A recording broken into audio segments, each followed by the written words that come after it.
खबर शामिल करते हैं हमारे नुमाइंदा मोहम्मद अली विग्घो की।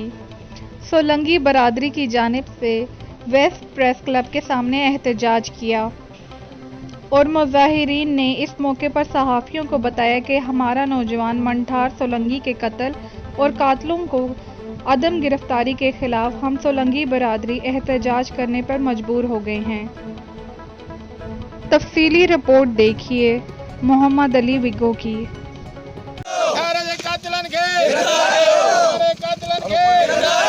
पानी अला ॾिठो और फज़ूरू ऐं उन जो ॿियो भाउ आहे उमैद अली, बाक़ी मंठार ऐं शमन हे ॿधल आहिनि। तव्हांजो छा मुतालबो आहे गवर्नमेंट से? असांखे इहो गवर्नमेंट सां मुतालबो आहे त उन्हनि खे पकड़ियो वञे, गिरफ़्तार कयो वञे, फांसीअ ते चाढ़ियो वञे।